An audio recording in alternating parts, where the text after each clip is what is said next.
Valcir, ora por nós, apresenta a vida do Christopher e que Deus nos conduza.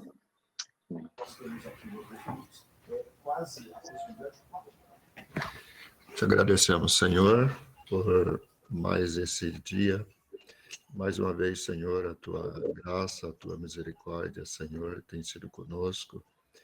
E chegamos até esse momento. É um momento, assim, onde nós podemos nos reunir para ouvirmos, Senhor, das tuas coisas, para falarmos, Senhor, das tuas coisas. E isso, Senhor, é o que muito agrada, Senhor, o nosso coração, que sacia, Senhor, a nossa alma. Nós louvamos a Ti pela vida do Cristo, Senhor. Por tudo quanto, Senhor, Tu tens revelado e Tu tens falado, Senhor, na vida dele. E nós o abençoamos nessa noite, liberando, Senhor, a sua vida para que Tu possas usá-lo, Senhor, e falar conosco ainda nesta noite, Senhor. Eis aí o Teu filho, Senhor, eis aí o Teu servo. Usa o Senhor no poder, na unção do Teu Espírito Santo, Senhor, para falar com a Tua igreja. Em nome de Jesus. Amém. Boa noite, queridos irmãos. Muito bom estar com vocês. Não dá para ver muitos rostos, só cabe um pouquinho na minha tela, né? Mas eu sei que tem várias pessoas presentes e é sempre muito bom poder compartilhar, falar juntos sobre um tema tão importante. Então, nós estamos dando sequência. Essa é nossa segunda sessão. Foi compartilhado esse esboço. Na verdade, hoje nós vamos falar só sobre um pedacinho, né? Se você leu o esboço inteiro, você está preparado para as próximas aulas, mas hoje nós vamos ficar numa parte. No esboço a gente dividiu em tópicos, né? Na primeira aula nós falamos sobre o primeiro, que era o primeiro item, né? Que era uma apresentação, uma introdução. Mas, basicamente, nosso tema na última vez foi sobre essa referência do reino de Deus que nós temos no Jardim do Éden, né? Na criação, nos primeiros capítulos da Bíblia e na primeira descrição, a descrição que nós temos a respeito da vida que Deus planejou, da vida que Deus proporcionou ao primeiro casal, Adão e Eva. E, como nós sabemos, nós não sabemos quanto tempo durou lá, não tem nenhuma referência bíblica que fala sobre o tempo, mas nós sabemos que não durou, né? Não, houve uma interrupção e nós sempre falamos que o tema da Bíblia, assim, é um grande tema da Bíblia, que é a redenção, que a partir do pecado começou a entrar, o plano entrou em ação, o plano de Deus para redimir o homem e para restaurar o que foi perdido.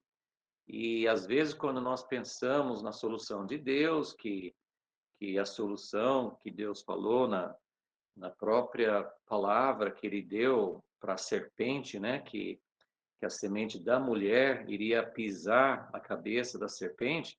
Então, nós temos desde o momento após o pecado, Deus já tinha isso antes em mente, mas ele tinha solução. E uma das perguntas que eu já fiz muitas vezes, eu sei que é uma pergunta que não tem resposta muito clara, é por que demorou tanto?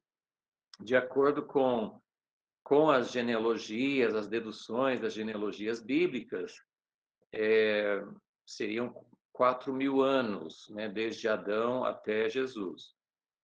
De acordo com outros estudos e outros fatos que têm surgido, nós acreditamos que foi bem mais tempo do que isso, né?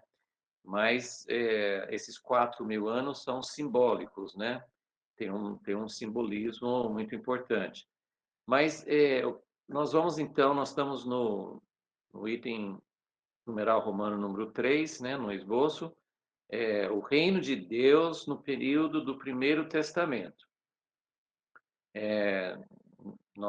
acho que eu mencionei na outra aula, né, que a gente costuma chamar de Antigo Testamento, mas nós podemos chamar de Primeiro Testamento para mostrar que realmente aquilo que foi registrado e aquilo que Deus fez de alianças e tudo que Deus plantou nesse período antes da vinda de Jesus, não foi uma coisa antiga que agora não tem mais valor. Então, vamos tentar mudar nossa linguagem para chamar de Primeiro Testamento. Mas se nós dividirmos só uma rápida ideia, geralmente quando eu tenho uma lousa, uma coisa assim para rabiscar, eu faço uma linha do tempo para gente visualizar a cronologia de todo esse período antes da vinda de Jesus. Se, de acordo com, né, dentro dessa estrutura das genealogias bíblicas, seriam 4.000 anos, então nós temos 2.000 anos, bem no meio, não exato, né, aproximado, mas bem no meio nós temos Abraão. Então nós temos dois grandes períodos nesse tempo, desde a criação do homem até a vinda do Messias. Nós temos um período que vai de Adão até Abraão e nós temos um período que vai de Abraão até Jesus. Só que esses dois períodos não são tratados de maneira igual na Bíblia. Nós temos apenas do capítulo 4 de Gênesis até o capítulo 11, que tratam desse período de Adão até Abraão. Então, é pouquíssima coisa. E a partir do final do capítulo 11 de Gênesis, né, 12, daí para frente já vai tratar do segundo período de Abraão até João Batista, ou até, né, a véspera da vinda de Jesus. Então, como a própria Bíblia não dá assim muito detalhes sobre esses primeiros 2.000 anos, a gente também não vai poder falar muita coisa. Meu objetivo nesse estudo não é fazer, não vou entrar em detalhes, obviamente, porque a ideia é realmente dar mostrar como o reino de Deus é aquilo que Deus sempre quis. Então, se nós pensarmos que, de fato, a Bíblia trata praticamente toda a Bíblia, fala da redenção, da história da redenção, do plano de Deus, de como ele redimiu, mas como nós falamos na outra aula, se nós pensarmos só nesse aspecto de Deus consertar o que o homem estragou, o homem interrompeu esse plano maravilhoso, esse ambiente maravilhoso, aquilo que é descrito, né, nos primeiros 2 capítulos de Gênesis, realmente representam ali o que Deus estava na mente do coração de Deus. Tudo que Deus criou foi bom, ele diz. E ele tinha algo maravilhoso em vista, só que o homem estragou e houve uma interrupção, e não só nós pensamos assim, né, naquela ordem de Deus: o dia que você comer do fruto dessa árvore, você vai morrer. Mas não foi só o homem que morreu. O jardim do Éden desapareceu. O plano de Deus não morreu, porque, ou podemos dizer que morreu porque vai ressuscitar, mas houve um corte, houve uma mudança muito drástica na sequência que Deus tinha planejado. Então, nós queremos, assim, o nosso objetivo aqui é ganhar realmente uma visão do reino de Deus. A música que foi colocada no grupo, né? Assim, queremos uma visão do plano de Deus, queremos uma visão do reino de Deus. Falar do reino de Deus não é tirar a atenção de Deus, muito pelo contrário. Todo o reino de Deus gira em torno de Deus. Então, quando nós falamos sobre o reino de Deus, nós estamos falando sobre a pessoa dele, nós estamos falando sobre a presença dele, estamos falando sobre comunhão com ele. Mas quando nós relegamos Deus para uma esfera muito longe da terra, essa ideia que a igreja enfatizou muito, sim, que nós vamos embora para o céu, e fica muito espiritual, muito sem, sem esse aspecto concreto, físico. Nós estamos perdendo o alvo de Deus em criar a terra. Deus criou a terra e Deus colocou o homem na terra porque Deus queria algo muito concreto, muito prático. Deus não queria só uma coisa espiritual, sem substância, sem visibilidade, sem tudo que o mundo físico tem. Então, quando nós falamos do reino de Deus como o tema central, como aquilo que Deus realmente queria, nós estamos procurando nos sintonizar com Deus, nós estamos procurando ganhar uma perspectiva de Deus.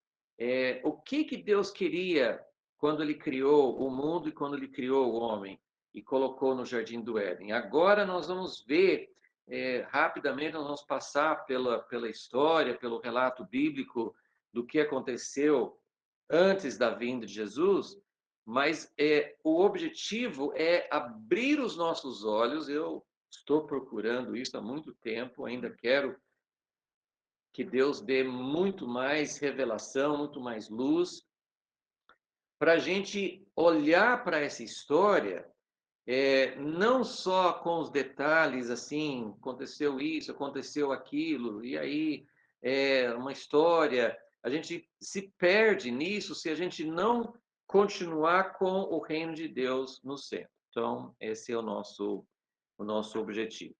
Então, vamos falar rapidamente sobre esse primeiro período de Adão até Abraão. Nós não vamos ficar muito nesse período, como eu já falei, porque a Bíblia fala pouco, mas também porque nesse período não começou a paciência de Deus, a sabedoria de Deus, a estratégia de Deus. Muitas coisas estão além do nosso entendimento, mas por algum motivo, até chegar a Abraão, Deus não começou o seu projeto. Não começou. Você tem nesses capítulos e nessa história como que a ênfase como que o homem foi se corrompendo cada vez mais até chegar no dilúvio, mas mesmo depois do dilúvio continuou a Torre de Babel. Então as histórias que tem nesses primeiros capítulos não mostram Deus começando o seu projeto. Na verdade, nós temos algumas luzes significativas nesse período. Seria basicamente Enoque e Noé, são as duas pessoas que Deus cita, né, nesse período, que andaram com Deus.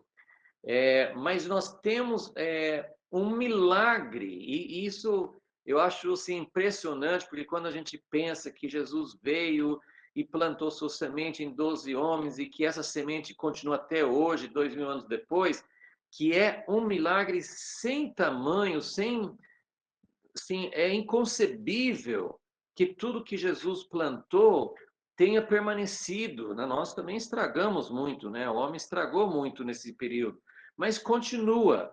E nesse tempo de Adão até Abraão, nós temos essa mesma percepção. Eu não sei se eu estou correto em falar isso, mas a minha impressão é que esse período, né, que consumou no dilúvio, foi o período mais escuro da história humana.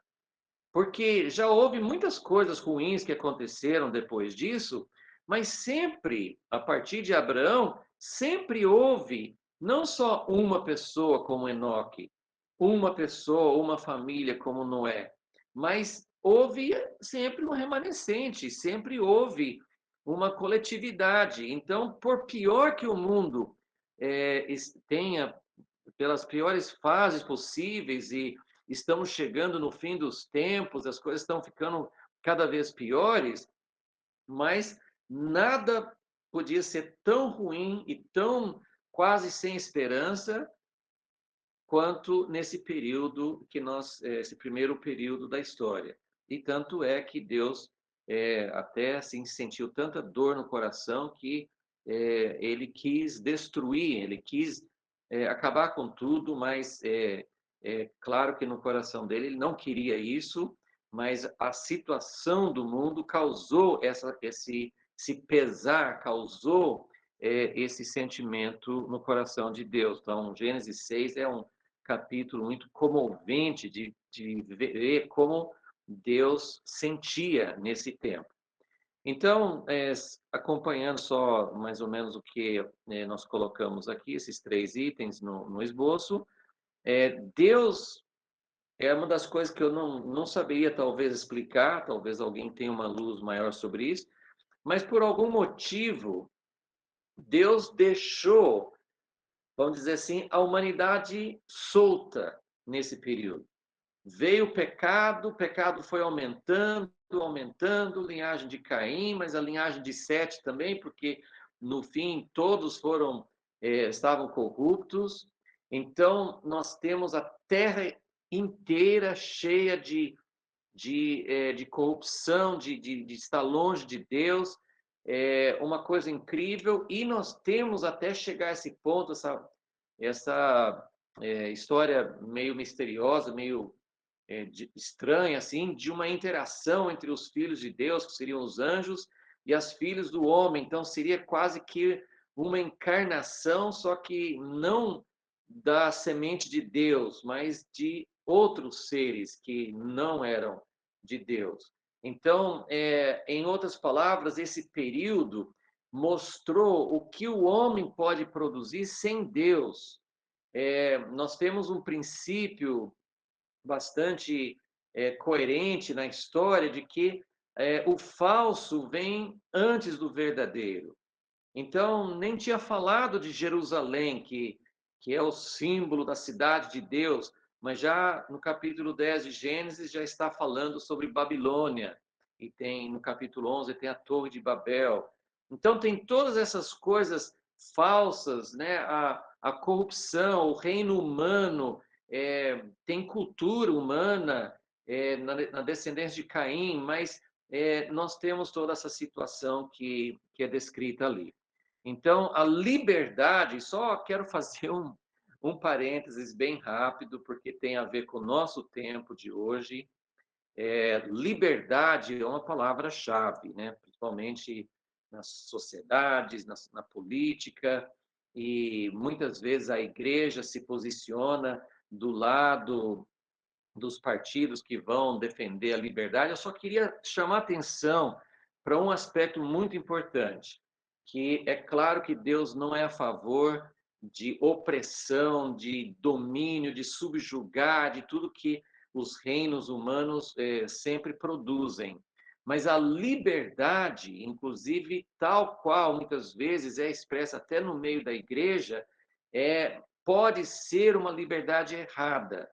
Então, assim, o contrário da liberdade que o homem procura não é a opressão humana, é o reino de Deus. A única liberdade que nós realmente podemos encontrar é a liberdade que Deus planejou para o homem, que vem através do reino de Deus.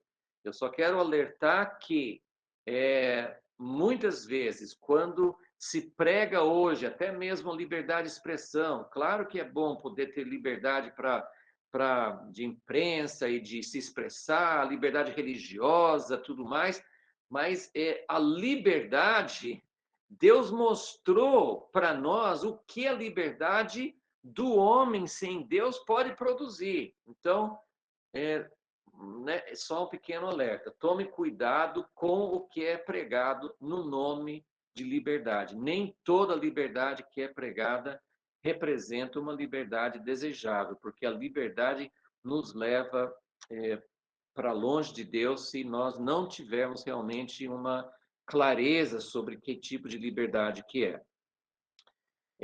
Alguns indivíduos isolados andaram com Deus, mas não houve uma manifestação do reino. Alguns princípios, andar com Deus faz parte do reino. Enoque andou com Deus.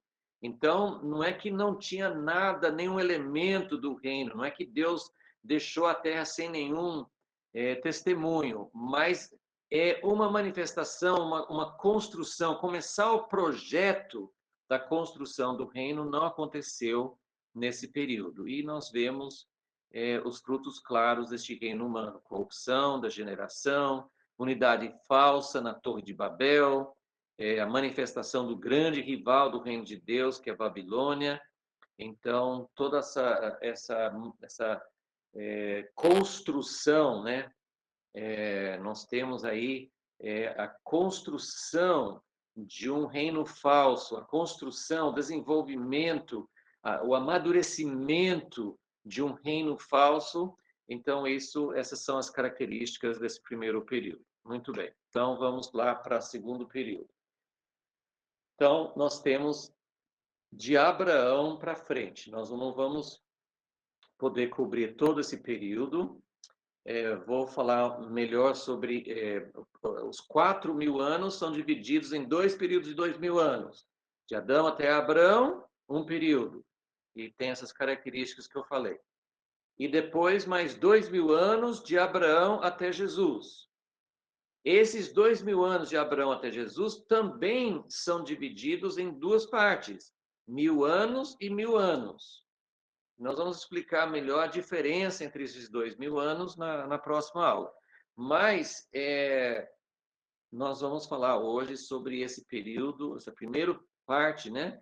Que vai de Abraão até Davi e Salomão, ok? Então, esse é o período em que Deus estava realmente começando o seu projeto, e isso agora é muito importante para nós, que nós estamos em busca desse tema, em busca do que Deus realmente queria.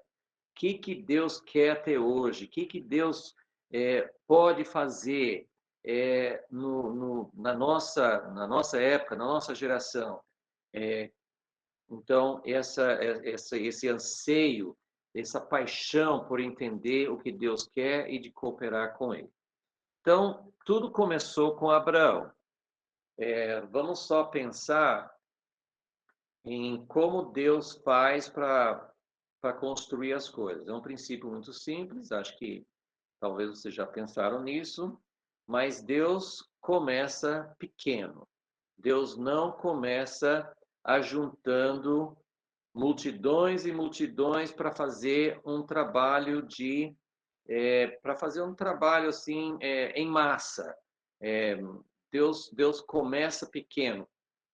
Que tamanho é pequeno? Com uma pessoa. Deus começou com Adão e Eva. Depois do dilúvio, Deus começou de novo com Noé e a família dele. Mas é com um casal, uma família. E Deus começou tudo com Abraão.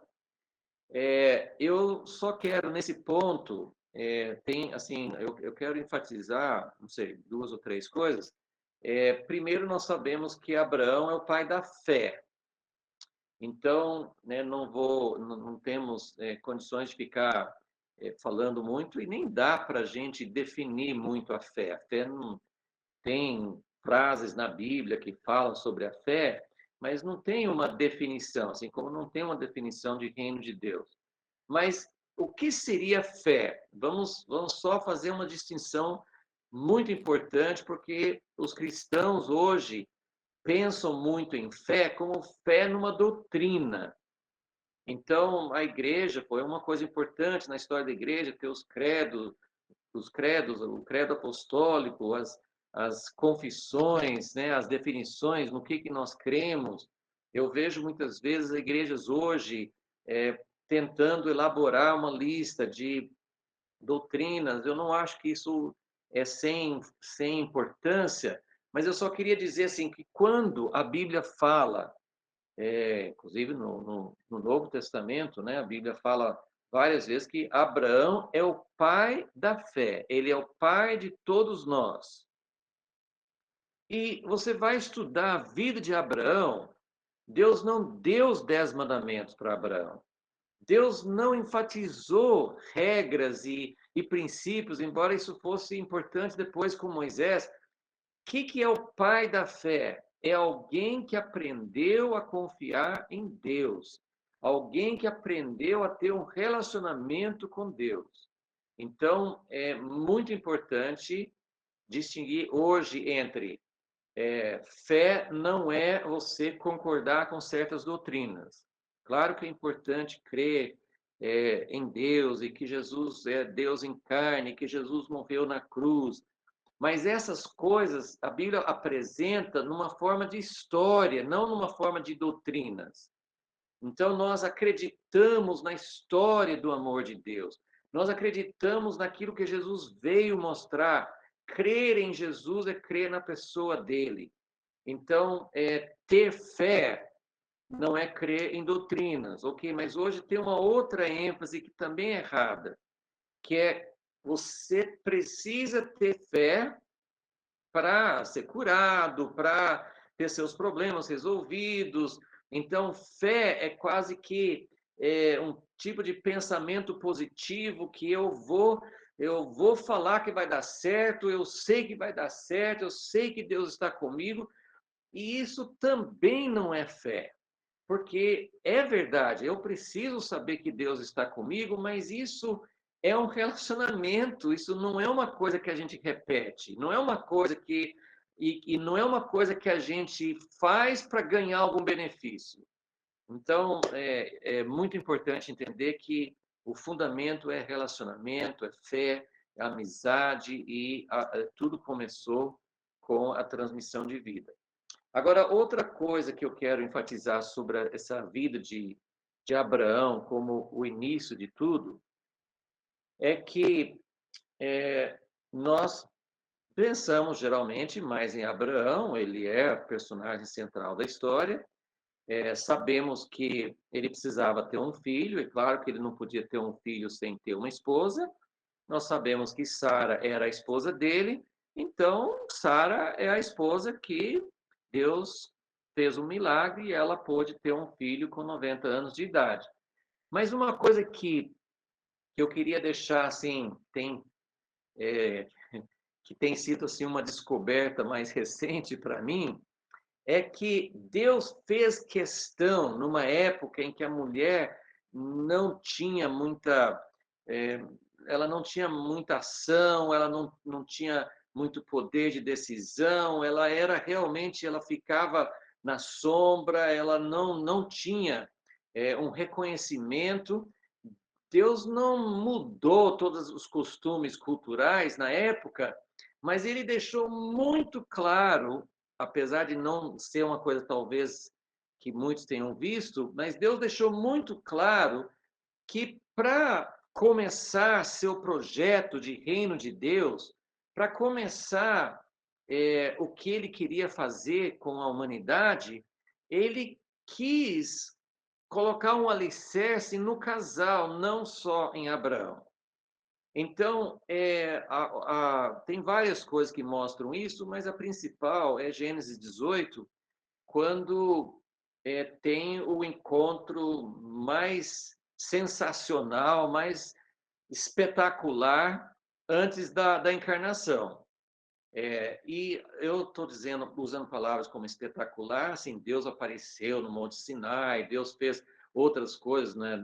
Quando ele tirou o povo do Egito, ele fez coisas tremendas, mas o que eu quero dizer de espetacular é que ele ele tomou a forma, não tinha acontecido a encarnação ainda, mas ele veio pessoalmente na tenda de Abraão.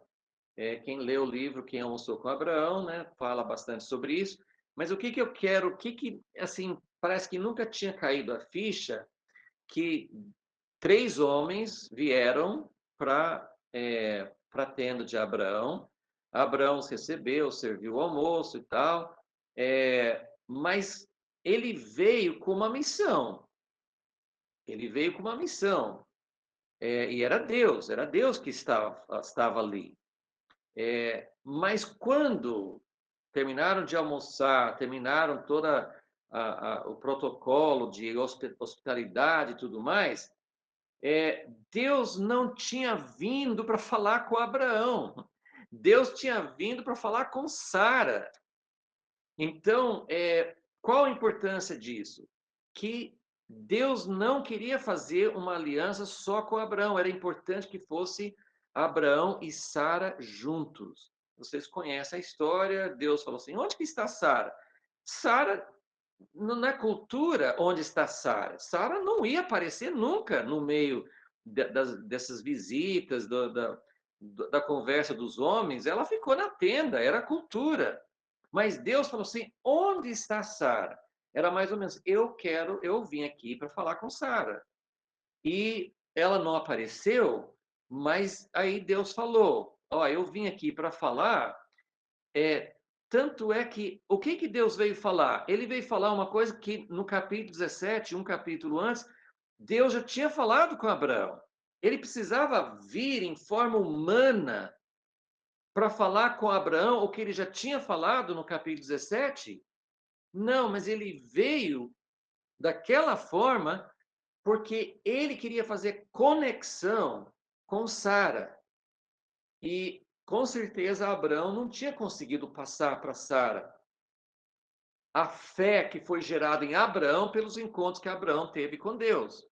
Então ele falou: daqui um ano Sara vai ter um filho. E Sara está escondida e ela dá risada, porque como que uma mulher de 90 anos vai ter filho? E Deus falou: por que você está rindo, Sara? Então, Sara entendeu que aquele homem não era nem um homem qualquer e nem um anjo, era o próprio Deus falando com ela. E Sara entra no rol de heróis de Hebreus 11, porque Deus foi ao encontro dela e esse encontro de Deus com Sara permitiu que Sara tivesse fé, que Sara acreditasse e que os dois juntos pudessem ser os pais da fé.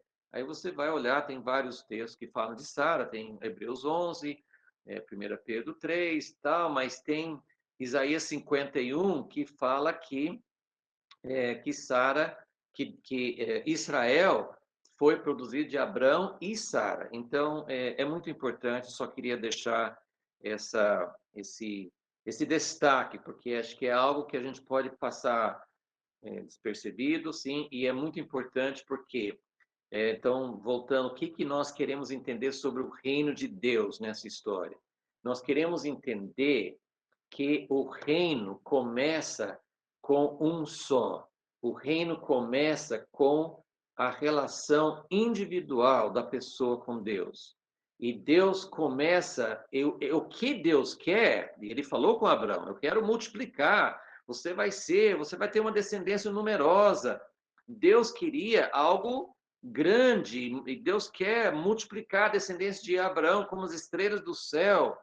Mas Deus quer começar tudo com um relacionamento que vai gerando, o relacionamento vai passando de um para outro, não através de ensino, através de maneiras humanas, nós temos que falar com todo mundo, todo mundo tem que acreditar na mesma coisa.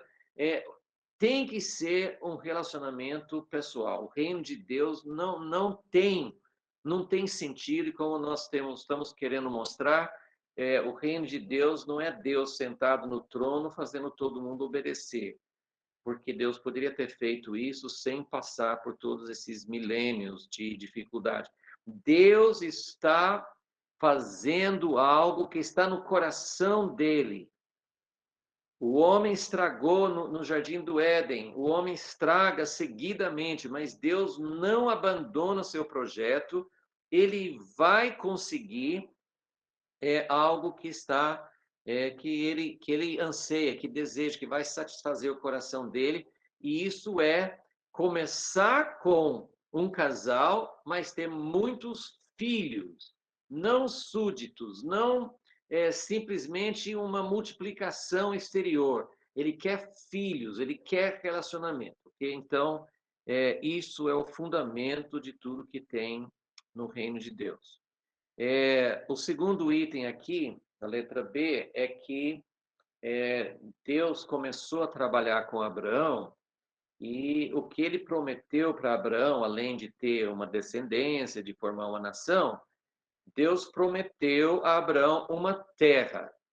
E a gente vai falar mais sobre isso depois, mas quando nós, isso é uma coisa muito importante para a gente entender hoje, que nós estamos aí com 2 milênios de cristianismo que desprezou a importância da terra, de maneira geral, né? De maneira geral, nós temos aprendido que a terra vai passar, a terra é passageira, nós somos peregrinos, somos mesmo, mas nós temos aprendido muitas vezes a deixar a terra como se não fosse importante.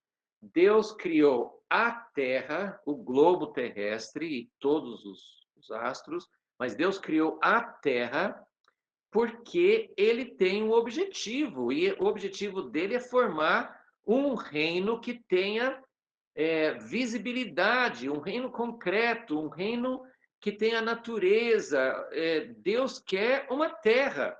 E a terra de Israel, a terra que Deus prometeu para Abraão, é, é a primeira amostra, é a garantia, é como se fosse uma primeira parcela, é a garantia de que Deus vai ter toda a terra.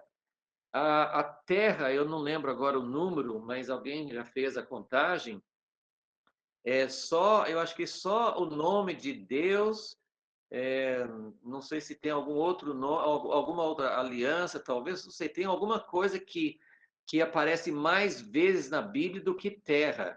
Mas terra é uma palavra que principalmente no Primeiro Testamento, mas na Bíblia inteira, a terra é um ponto central. Então, guardem isso, porque realmente isso é uma parte essencial para o reino de Deus. Pode parecer que não, mas a terra é essencial. Deus não vai ter o seu reino sem ter a terra. Número 3. A outra, agora sim, nós começamos com Abraão e Sara, mas Deus quer chegar a um povo. Então, o ponto essencial, outro ponto essencial, é que Deus, tudo começa com o relacionamento individual com Deus. Não adianta você ou eu fazer parte de uma igreja, parte de uma comunidade, parte de um movimento, ministério, seja qual for. Não adianta a gente fazer parte de uma coletividade se nós não tivermos o alicerce, o firme fundamento de um relacionamento com Deus. Fé que é relacionamento com Deus. Mas Deus não quer um indivíduo só. O objetivo de Deus, e nós sabemos, não existe um reino de uma pessoa. E nem um reino formado por pessoas avulsas, separadas. O reino é uma coletividade. Então, para ter reino, precisa ter uma coletividade. E como eu disse, não é uma coletividade avulsa, ou uma coletividade meio mecânica, automática, todo mundo fala assim, Senhor, todo mundo sabe o que tem. Não, tem que ser uma comunidade feita por cada pessoa tendo um relacionamento com Deus. Então, aí nós temos, então, quando chega a época de Moisés, Deus faz uma aliança com o povo. Sabemos que naquele momento não foi possível, Deus não chegou a realmente ter esse desejo de ter uma nação de sacerdotes. O que é uma nação de sacerdotes? É quando todos entram na presença de Deus, todos ministram a Deus. Então, não aconteceu isso naquela época, mas Deus estava deixando claro o que ele queria. Então, tem que ter, quando Deus falou do Monte Sinai para todo mundo ouvir, o objetivo de Deus era que todos, cada um, tivessem o relacionamento com Deus, que ouvisse Deus falando, que conhecesse a Deus. Então, isso também é uma coisa importante para a gente. Nós estamos juntando alguns princípios importantes, né? O reino tem que começar no indivíduo, mas o reino tem que chegar ao ponto de ter uma coletividade. Todos conhecerão o Senhor, todos terão a lei escrito no coração. Essa é a nova aliança. Então, a ideia de Deus, né, o que Deus quer é um corpo onde cada um é membro, todo mundo é conectado, né? Muito bem. Então, o número 4. Que mais que faltava? Lembra que nós estamos falando agora sobre 1000 anos que vão de Abraão até Davi. Então, nós temos um grande marco em Abraão, o começo de tudo. Nós temos um grande marco no tempo de Moisés, a libertação do povo do Egito, a aliança no Monte Sinai, Deus mostrando que ele quer uma coletividade. O que falta mais para ser um reino? Para ser um reino, precisa ter um governo. Mas um governo não é para ser um governo que seja de acordo com o modelo dos reinos humanos. Nessa época já tinha, né, como nós vimos, assim, os reinos humanos estavam sendo formados há muito tempo, e Deus está formando o reino dele. Então, na própria lei de Moisés, tinha instruções muito claras. Não é para ter um rei como as outras nações.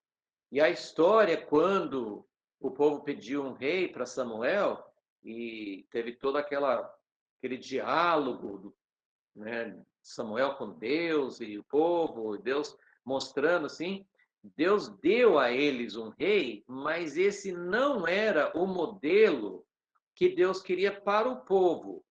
Lembra que Samuel ficou chateado porque eles não queriam mais Samuel como juiz? Deus falou assim: eles não estão rejeitando você, estão me rejeitando. Por quê? Porque tem um rei, realmente tem um rei. Deus levantou Davi, Deus sabia que ia acontecer isso. Então Deus queria mostrar em Davi o propósito dele de ter um rei que é Jesus. Mas o reino, o governo humano, o governo entre nós, Deus não queria que tivesse toda essa estrutura, essa organização, essa hierarquia.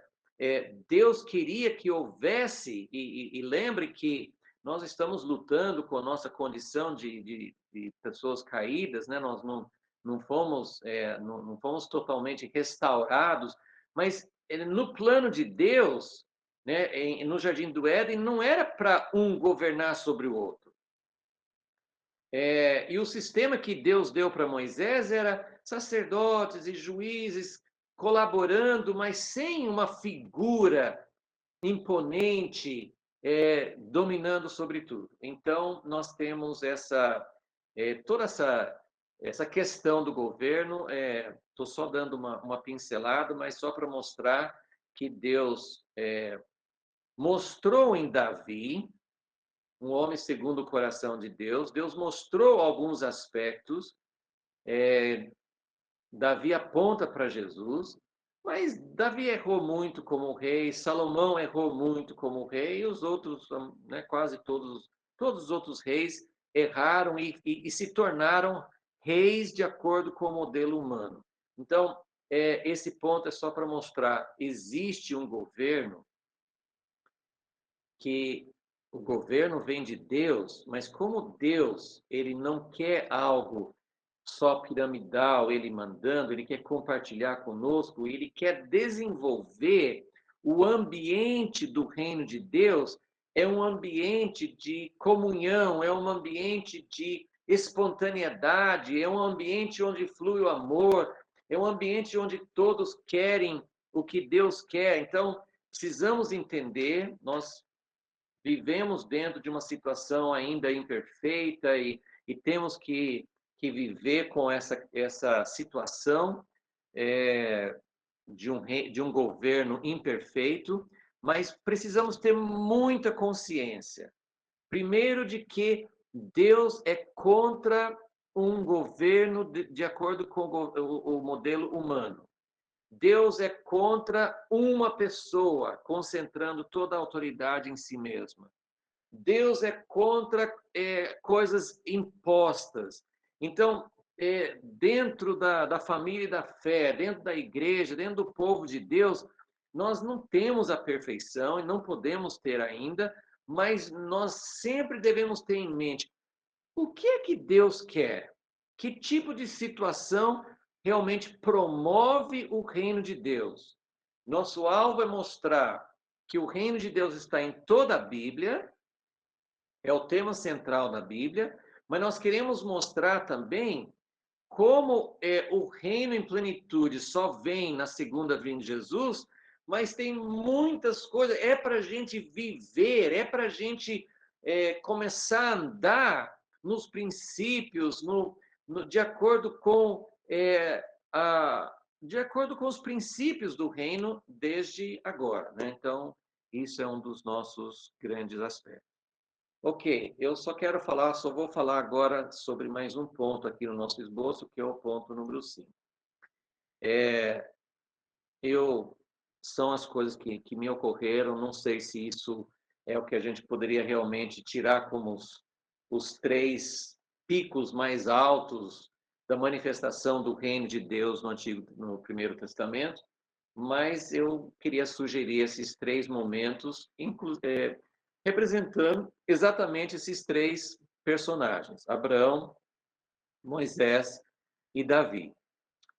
Eu vejo que claro que tem outros momentos fantásticos, outros momentos maravilhosos, né, na história de Deus com o homem, mas assim, pensando no pico, pensando em onde que chegou realmente, quando que chegou mais perto de ter pelo menos um aspecto, de ter uma parte do reino de Deus se manifestando. Então, lógico que eu não tenho tempo para explorar esses momentos, são as 3 coisas, são histórias fantásticas que tem na Bíblia, mas vamos só mencionar para a gente ter uma pequena noção, né, desses picos em que a gente pode falar assim, mas não era o reino, mas eu estou mostrando que o reino é uma vida, é uma ordem, não assim, claro que Deus tem ordem, tem mandamentos, mas o reino de Deus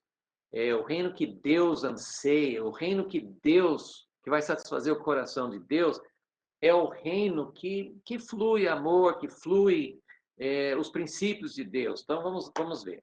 Primeiro pico que eu vejo é com Abraão oferecendo Isaac.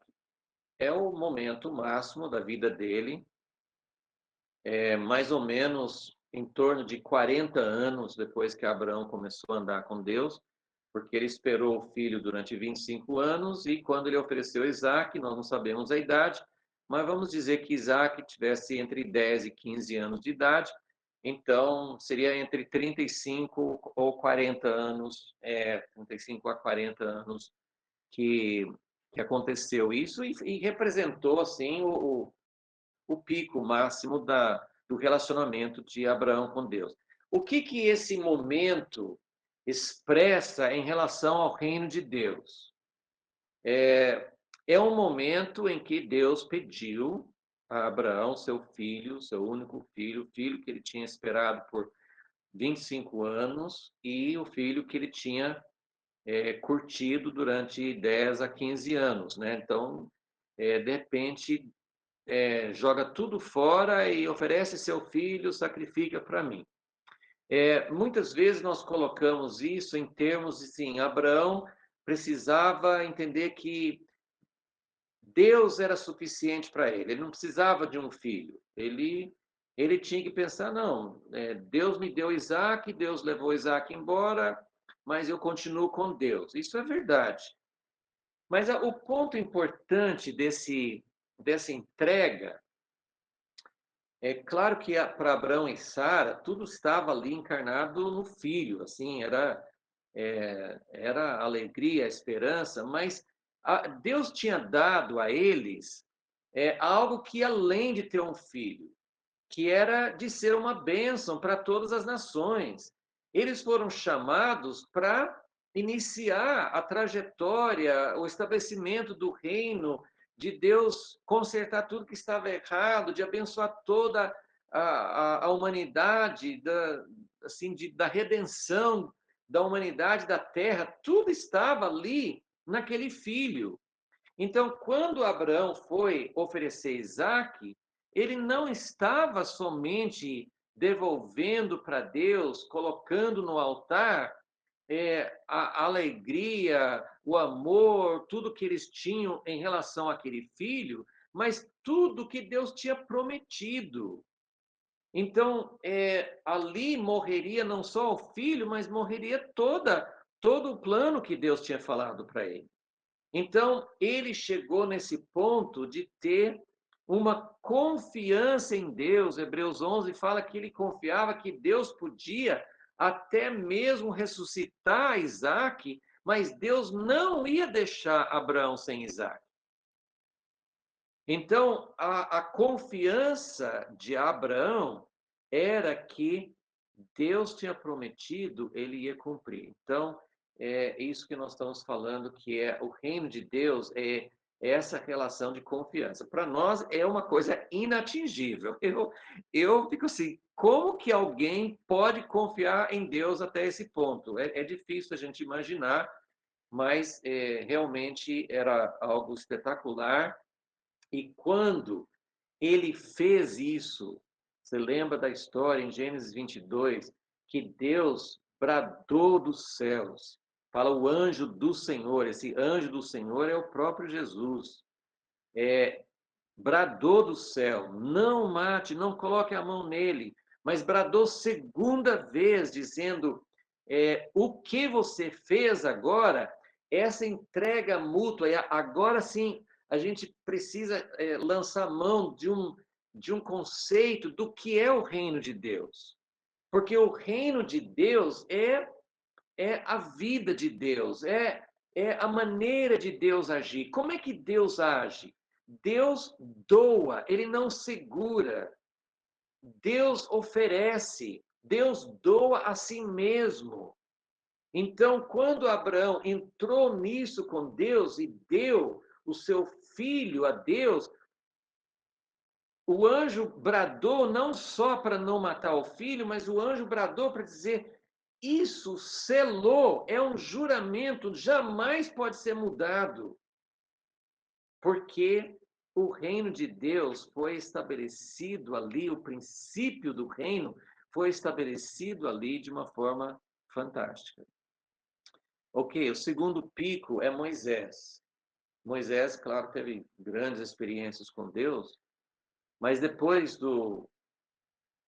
da história do bezerro de ouro, ali no Sinai, Deus tinha falado com Abraão, desculpe, com Moisés, Deus tinha falado que ele não ia mais com o povo de Israel.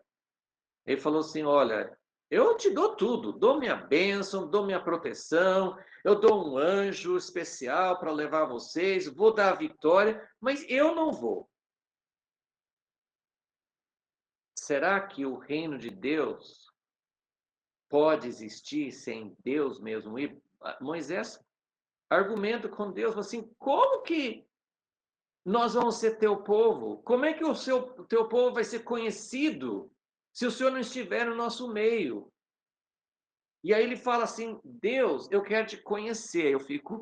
Eu fico atônito quando eu leio isso, sim, porque quanta coisa que Moisés já tinha experimentado com Deus, e ele ainda fala, eu quero te conhecer.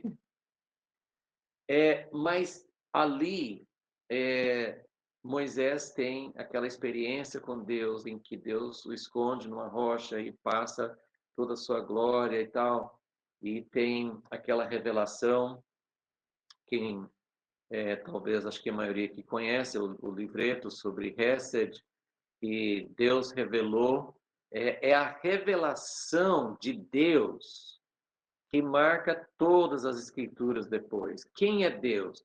Deus é um Deus de compaixão. Deus é um Deus de misericórdia. Deus é um Deus de Hesed. Deus é um Deus de verdade. Deus é um Deus de aliança. Então, nós temos realmente algo fantástico nesse momento, e o reino de Deus. Então, esses dois aspectos do reino se manifestando ali primeiro, não adianta, e infelizmente nós temos muito disso, não adianta ter um povo, uma igreja, um movimento, um ministério sem a verdadeira presença de Deus. Nós nos contentamos com as bênçãos, com a proteção de Deus. Deus promete que vai nos levar para a terra, mas isso não é o reino de Deus. Então, isso se estabeleceu muito firme. O reino de Deus só existe onde Deus está presente. E a segunda coisa que isso nos mostra é a respeito da revelação de quem Deus é. Então, são aspectos que podem ser muito mais explorados, mas esse é um pico do reino de Deus, um pico daquilo que Deus queria mostrar. E o terceiro pico é o pico de Davi, segundo Samuel 7, quando Davi, que já tinha recebido tudo que Deus prometeu para ele era rei de todas as 12 tribos, tinha vencido as batalhas, ele tinha até mesmo trazido a arca para a cidade de Jerusalém, tinha conquistado Jerusalém, mas Davi chega a esse ponto em que ele fala, mas onde está a casa de Deus? Não é justo que eu esteja num palácio e só tenha uma tenda para a arca, mas eu não quero só a arca, eu quero Deus morando aqui. E eu quero fazer uma casa para Deus. E a primeira leitura, muitas vezes, é que Deus fala assim, você não vai fazer a casa, porque, como bons cristãos, nós sabemos que Deus não habita numa casa material, mas a ideia do diálogo ali com Davi não era que Deus não queria que Davi fizesse a casa, porque era uma casa física, porque Deus não ia deixar Davi fazer. A ideia ali é um Deus surpreendido. Eu sei que Deus não pode ser surpreendido, ele sabe de todas as coisas, mas Deus se faz, Deus desce ao nosso nível. Deus falou com o profeta, quem contou para você que eu queria uma casa? Eu nunca tive uma casa, sempre andei de tenda em tenda, eu nunca reclamei disso, eu nunca achei que isso era uma coisa, nunca falei com ninguém, tem que fazer uma casa maior. Quem te contou que eu queria uma casa? Então, aqui nós temos esse aspecto também de doação, e um aspecto muito importante que não aparece na história de Abraão. Abraão se doou para Deus, mas Abraão, Deus pediu o filho. Agora, Deus não pediu uma casa, Deus não pediu Davi para fazer uma casa. Então, nós temos esse momento, esse pico, esse cume da história de Deus com os homens, em que, por causa do coração de Davi, de amar a Deus, de ansiar pela presença de Deus, de querer realmente esse reino em que Deus está próximo a nós, ele, sem saber direito o que ele estava falando, como que ele ia fazer, ele chegou à conclusão que Deus queria uma casa, que ele queria fazer uma casa para Deus. Então, aqui nós temos esses três momentos. Claro que tem outros pontos, a gente falou de vários aqui, né, de Deus mostrar na história, né, nesses primeiros 1000 anos, né, de Abraão até Davi e Salomão. Deus estava mostrando aquilo que é o seu reino. Nós consideramos que a nação de Israel, o templo, os sacrifícios, são apenas sombras. E que, né, Hebreus 9 fala, nós vamos entrar na realidade. Mas nós precisamos lembrar que a nação de Israel, os princípios que Deus colocou na vida de Abraão, na vida de Moisés, na vida da nação e na vida de Davi, são coisas sólidas, não são só sombras. tem outros aspectos que Deus vai mostrar em outros momentos da história. Nós estamos vivendo numa época do reino interior, mas o reino, do jeito que Deus estava mostrando aqui, é algo que evidencia, que mostra o que Deus realmente estava querendo. Então, nós vemos esses momentos muito especiais, quando Abraão aprende. Isso foi algo que Deus foi plantando, isso não é uma coisa que você alcança em Deus depois de duas experiências com Deus. É algo que Deus plantou, Deus foi caminhando com Abraão, e ele chegou a esse ponto de ter tamanha confiança que ele pôde entregar o filho a Deus, pôde passar pela doação, sabendo que o princípio do reino é que, passando pela morte, vem a ressurreição e vem a vida de Deus. A experiência de Moisés de não se contentar com nada menos do que a própria presença de Deus andando com eles, isso é o reino de Deus, e de conhecer quem Deus é. E Davi, que nasceu do coração dele, algo espontâneo, algo que não foi mandado. Você tem que fazer uma casa, eu exijo que você faça uma casa para mim. Não, foi algo que brotou do coração de Davi. Então, são esses três aspectos, e nós vamos parando aqui por hoje, para aí na próxima semana nós podemos continuar e falar sobre os outros 1000 anos que tem antes da vinda do Messias, e outros princípios que nós vamos aprendendo sobre o reino de Deus.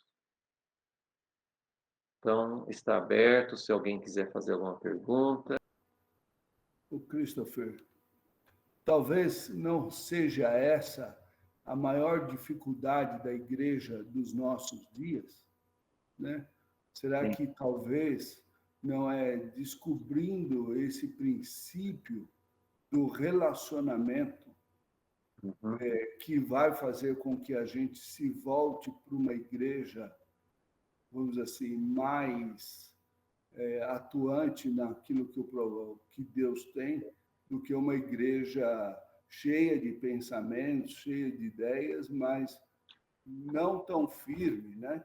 No relacionamento com Deus. Não seria, talvez, isto uma chave para a igreja dos nossos dias? Com certeza, com certeza.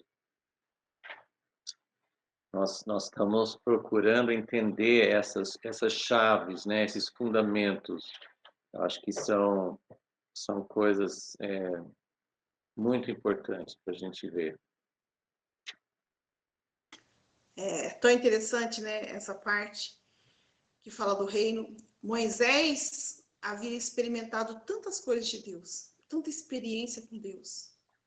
E ele fala, né, que queria conhecer Deus, queria conhecê-lo. Deixa para nós essa lição, né? Grande homem foi Moisés e queria conhecer Deus, né?